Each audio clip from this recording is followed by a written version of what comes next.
Let's get straight to the topic. Tirahin na natin to.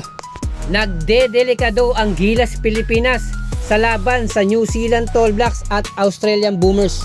At ito ngang practice ng ating Gilas Pilipinas, wala pa rin pinagbago. Klaro at maliwanag ngayon kumpara sa first window na nakalaban ng Gilas Pilipinas ang koponan ng Guam. Ngayon sa second window, iba. Hindi biro o walk in the park para sa Gilas Pilipinas na makalaban ang New Zealand Tall Blacks at Australian Boomers. Sige, sabihin na lang natin mataas ngayon yung kumpiyansa ng ating Gilas Pilipinas dahil nakapagpondo na sila ng 2 panalo. Pero compare yung Guam o let's say sa New Zealand Tall Blacks na tinalo nga sila ng 2 beses ng Australian Boomers sa dikit na laban na mapapaisip tayo, ano ba yung level ng Australian Boomers? Considering na team bito ng Australia.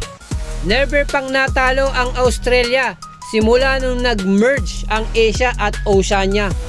At yung mabigat pa ron, sila pa yung nagkakampyon.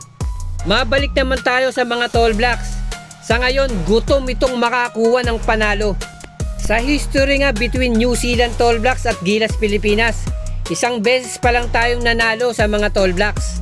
Nung naglaro pa si Kai Sotto, na agad naman binawian tayo ng 2 beses. Kasi nga injury si Kai Sotto that time. Pero sa second window nga, hindi pa rin natin masasabing 100% itong si Kai Sotto. Syempre, galing kang injury. Limited playing time lang ang bibigay sa'yo. Pero meron naman tayong Quintin Milora Brown. Yes, maganda yung pinakita niya sa first window. Mostly sa defensive area and as a role player.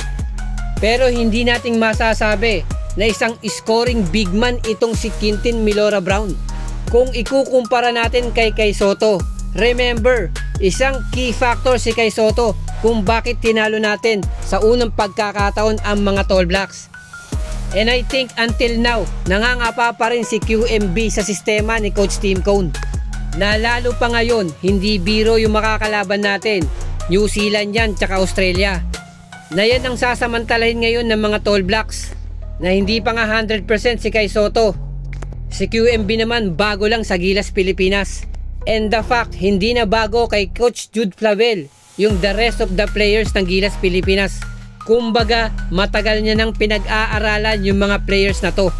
And talking about Australian Boomers naman, sila lang naman yung koponan na dapat pinaghahandaan at pinaglalaanan ng mahabang practice. Na kahit pa nga team B yan ng Australia at kahit maikling panahon lang sila nagkasama-sama, iba pa rin kasi yung level ng isang Australian Boomers.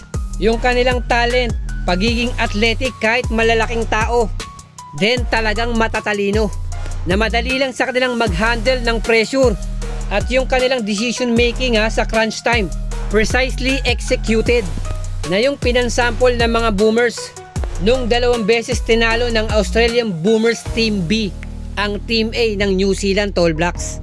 Kaya nga delikado ang Gilas Pilipinas sa second window na to.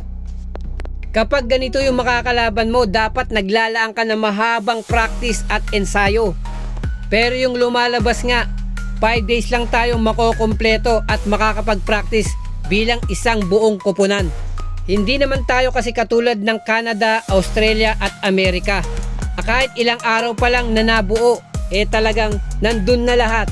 Malakas, may teamwork, and individually talented.